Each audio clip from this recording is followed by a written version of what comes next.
Paano nga ba pag-load sa mga satellite TV box nyo? Kung naubusan kayo ng load sa satellite TV box nyo, kung wala ng channel o 1 PH na lang yung natitira, is pagtaka ka na. Wala nang load yung satellite TV box mo. So, ang tutorial na to para sa mga walang load or para sa mga gustong mag-load ng satellite nila gamit ang GCash nila. So, proceed na tayo. Then, bago nga pala tayo magsimula, make sure nakasubscribe ka na sa ating YouTube channel. Then, pakiclick naman ang notification bell button para updated ka lagi once na maglalabas tayo ng mga ganitong free video tutorial. So, proceed na ulit tayo.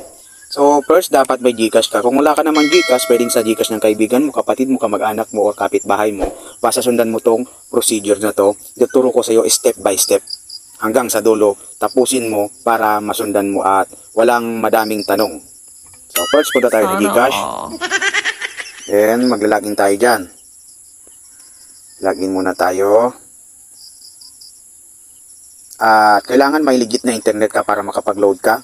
And then, may load yung GCash mo.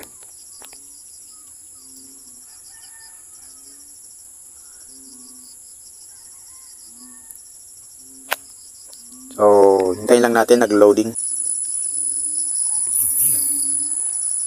Then, for example, nabuksan na natin yung GCash application natin. Then, sunod na step, punta tayo sa load. So, kita nyo yung load. Ayan. Click nyo to.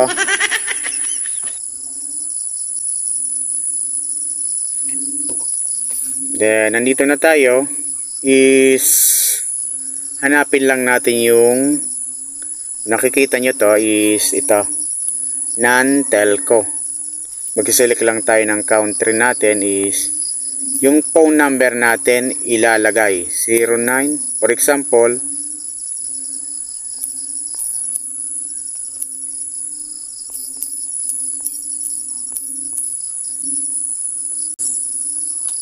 so dito po ilalagay natin yung phone number natin at saka dito pala sa taas yung Philippines yung country nyo and then ito kagaya ng sinabi ko kanina is yung valid na phone number nyo, yung cellphone number nyo kasi may receive tayo dito na one-time OTP code or yung PIN. Dito ni GCash i-send yung OTP code or yung PIN na gagamitin natin mamaya. Sundan mo to. I-next lang natin. For example, yan, non-telco. Automatic nakasave na yung natin, account na or yung phone number natin. I-next lang natin. Click natin yung non-telco.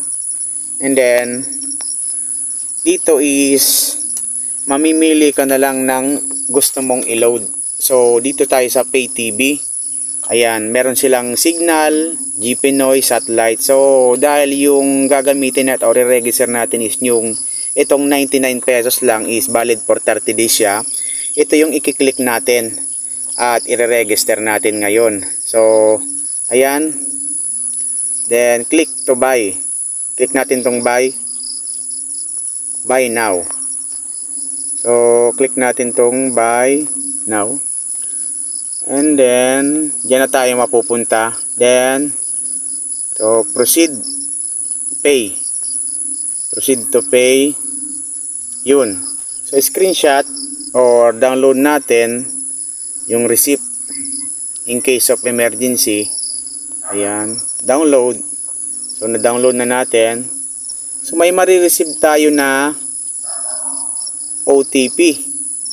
Make sure nakasalang yung SIM card nyo dito sa cellphone nyo. Yun na mismo yung PIN. Meron tayong kukunin dyan na PIN. Then copy lang natin to. Copy. Then punta tayo sa ating note. Punta tayo sa note, ayan. Then, for example, dito nilagay ko. Ipipaste natin yung kinapi natin. Ang kailangan natin is yung PIN. Alin dyan yung PIN? So, ito po yung PIN na gagamitin natin. Baka kasi magkamali kayo. So, ito yung PIN na 14 digit siguro yan or 16, 2, 4, 6, 8, 10, 12, 14 digit. Yan yung PIN na gagamitin natin. So, isahan lang yung paggamit niyan mga boss. Baka magkamali kayo, ma-type nyo yung PIN natin is hindi na invalid na yan once na na-load na natin o once na nagamit na natin. Yan po yung gateway para makapag-load tayo sa ating mga satellite.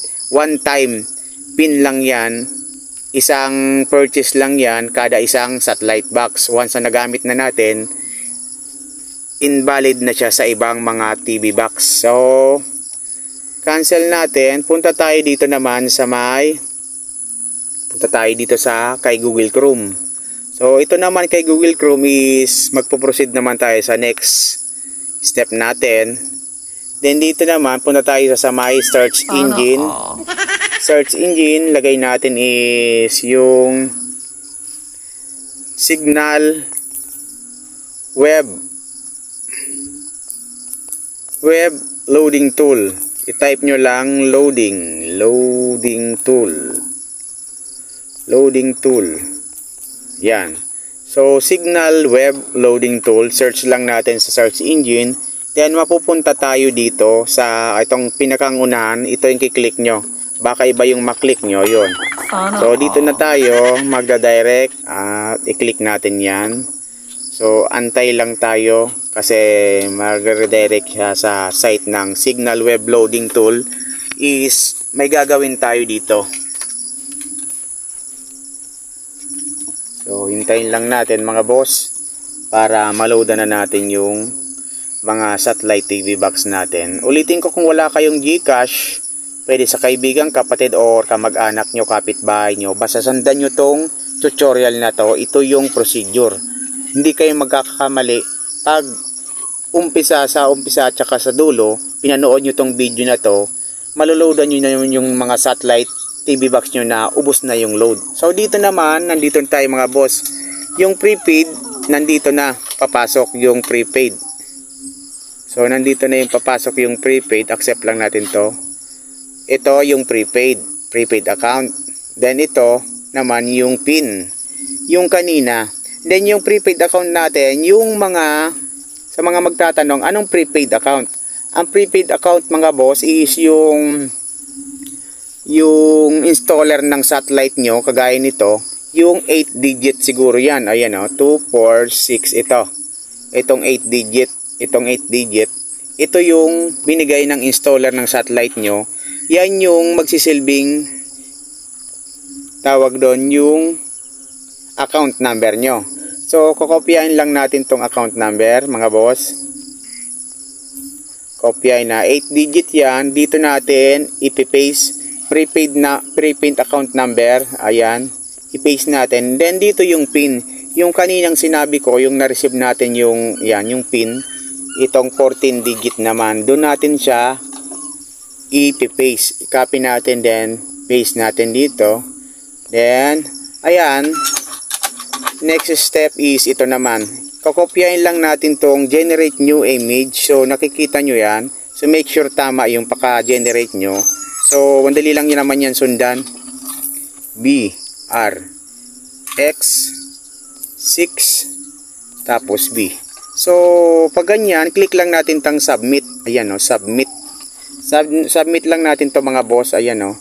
So wala na kayong ibang babaguhin dyan. Click to submit and then antay lang tayo. Yun, signal reload. So September, sabi daw dito, iyan o, September 26, your load request has been confirmed. Account number, ayan, etc. Ayan, will be loaded with the enter PIN. Yun, sabi ko nga mga boss, ulitin ko mga boss, yung one time OTP code or yung PIN nilang pinadala is isaan lang po yun. Isang box, isang purchase lang po yan. Wala na yan doble pa kasi na-confirm na nila at saka na-load na nila. Kumbaga, na-load na nila, yan po yung magsisilbing gateway para ma-load yung TV box mo. So, hindi na po yan magagamit ng ibang mga user ng may mga satellite TV box. Ito po yung procedure sa paglo-load. So kung mga nagugulan at nahirapan mag-load at pupunta pa sa kabilang ibayo or kabilang kanto, tinatamad mag-load, ito po yung para sa inyo na video. para hindi na kayo maghanap ng mga load nyo, naubusan man kayo ng load sa mga satellite TV box nyo, is dito, ito na po yung procedure, yung new way to proceed to load your signal TV box or satellite TV box. Parehas din po yung procedure niyan. Ayan. So hanggang dito lang mga boss yung yung video natin. Sana may natutunan kayo sa araw na to. At kung nagustuhan mo tong video natin at kung na-inspire ka, like and share mo din sa iba para matuto din sila. Then wag mong kalimutang mag-subscribe sa ating YouTube channel para updated ka lagi once na may ilalabas tayo ng mga ganitong free video tutorial. Maraming salamat. God bless.